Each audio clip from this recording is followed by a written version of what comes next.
یہ ایک ہاسپٹل کی نرس کا واقعہ ہے جن کے ساتھ نائٹ شفٹ میں کیا ایسا واقعہ پیش آیا کہ کچھ عرصے میں ہی انہوں نے اس ہاسپٹل کو خیر بات کہہ دیا۔ یہ کہانی ایلیسن نامی خاتون کی ہے جن کا تعلق برسٹل ویلز UK سے ہے۔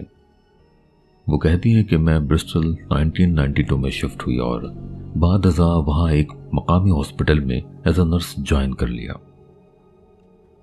مجھے وارڈز میں پیشنٹس دیکھنے کے علاوہ ڈاکٹرز کی کلینک میں بھی ڈیوٹی دینی پڑتی تھی، لیکن اس دوران 1995 میں ایک ایسا واقعہ پیش آیا جس نے مجھے خوفزدہ کر دیا تھا، اور اسی وجہ سے میں نے کچھ ہی دنوں میں اس ہاسپٹل کو خیر بات کہہ دیا۔ وہ ایک بہت سرد رات تھی۔ میری اس رات نائٹ شفٹ تھی۔ زیادہ تر اسٹاف اپنی ڈیوٹیز ختم کر کے گھروں کو جا چکے تھے۔ ہاسپٹل کی لائٹس آف ہو چکی